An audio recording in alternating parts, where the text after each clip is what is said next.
नमस्कार दोस्तों। जैसा कि आप सभी जानते हैं, केवीएस एंड एनवीएस की वैकेंसीज़ आ चुकी है। ये दोनों वैकेंसीज़ एक साथ में आई है और दोनों की परीक्षाएं भी एक साथ में ली जाएंगी। आप यहाँ वैकेंसीज़ देख सकते हैं।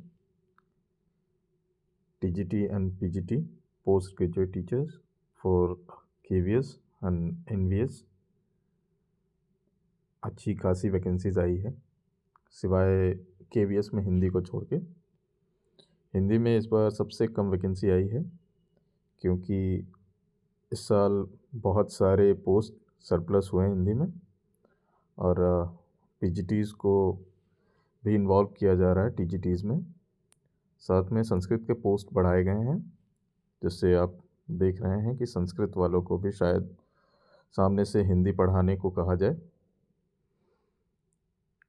सबसे बड़ी चर्चा जो है इस बार एग्ज़ाम के पैटर्न को लेकर है कि एग्ज़ाम कैसे होगा, क्या होगा, नहीं होगा।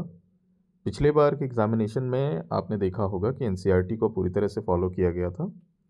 180 नंबर की परीक्षा थी, 100 नंबर आपका सब्जेक्ट से था और 80 नंबर आपके पास जनरल पेपर, जिसमें reasoning, general knowledge, computer, CDP, ये सारी चीज़ें थी।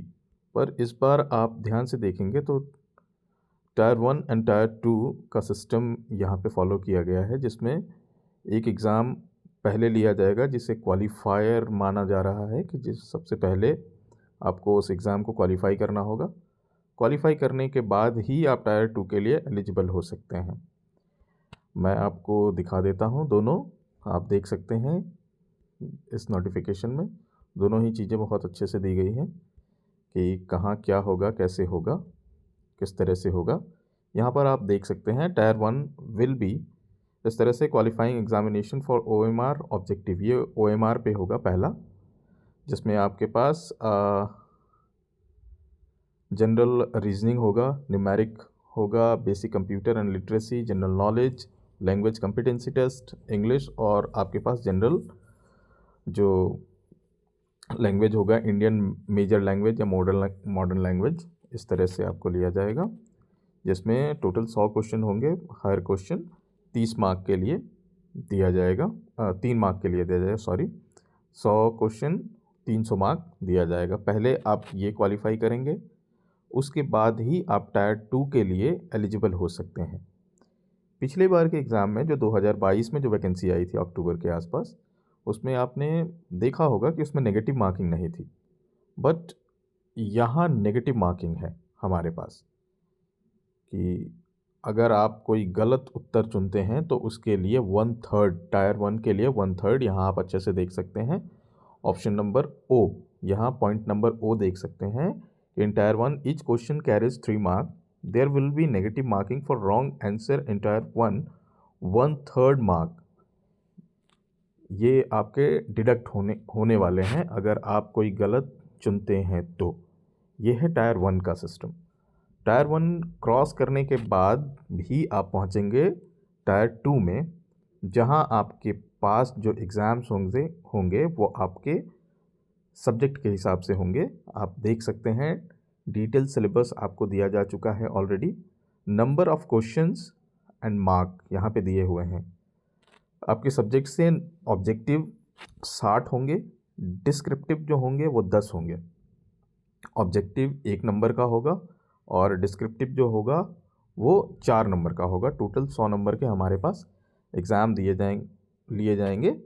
आप आर नंबर पे इसको देख सकते हैं। और इस समय अगर ऑब्जेक्टिव में आप कोई भी गलत ऑप्शन चुनते हैं या फिर 2 जगह आप ओएमआर शीट पे अगर मार्क करते हैं तो इसके लिए आपके 1/4 यानी कि 4 गलतियों पे आपके 1 नंबर कटेंगे या एक गलती पे 0.25 मार्क आपके डिडक्ट होंगे। तो ये बहुत ध्यान देने वाली बात है कि आपको बहुत अच्छे से इसकी तैयारी करनी है। आप इसे बहुत ढीले में नहीं ले सकते ये सोच के कि सारे क्वेश्चन अटेम्प्ट करने हैं। सारे क्वेश्चन आप तभी अटेम्प्ट कीजिए जब आपको सारे पता हो, क्योंकि नेगेटिव मार्किंग में आपके मार्क कट जाएंगे यदि आपको उत्तर पता नहीं होगा तो। इसके साथ साथ आप एक चीज़ देखेंगे एलोकेशन को लेकर भी यहाँ केवीएस ने एंड एनवीएस ने अपनी गाइडलाइन जारी कर दी है कि एलोकेशंस ये कैसे करेंगे। अगर कोई भी कैंडिडेट ये है जो दोनों एग्ज़ाम एक साथ में अपेयर कर रहा है केवीएस एंड एनवीएस के लिए, तो उन्हें दूसरा मेरिट बनने के बाद इंटरव्यू से पहले या इंटरव्यू के आसपास एक लिंक जहाँ से आपने एप्लीकेशन भरा है वहीं से जारी किया जाएगा, जिसमें आपको केवीएस या एनवीएस चुनना होगा कि आप कहाँ जाना चाहते हैं। ये मेरिट के हिसाब से बनेगा। जो मेरिट में पहले आएंगे उनको पहले चुनने का मौका मिलेगा, जो बाद में आएंगे उन्हें बाद में चुनने का मौका मिलेगा, और एक बार चुन लेने के बाद इसे बदला नहीं जा सकता। सरकारी नौकरी है, आप सब को चाहिए कि सरकारी नौकरी आपको मिले। सरकारी नौकरी बहुत जिम्मेवारियों के साथ भी आती है और बहुत सारी हमारी मनोकामनाओं को भी पूर्ण करती है। इसीलिए आप सबको आगामी अशेष शुभकामनाएं। आप अच्छे से दीजिए, आप सबका भविष्य उज्जवल हो। पर बहुत सारी चीज़ें ध्यान रखिए, पूरे नोटिफिकेशन को ध्यान से पढ़िए, पूरे सिलेबस को ध्यान से पढ़िए, ताकि कहीं भी किसी भी तरह की गलती की कोई गुंजाइश ना हो। ये डिटेल नोटिफिकेशन आपको केवीएस, एनवीएस एंड सीबीएसई के वेबसाइट पे ये डिटेल नोटिफिकेशन आपको मिल जाएगी। बस आज के लिए इतना ही। धन्यवाद। आपका दिन शुभ और मंगलमय हो।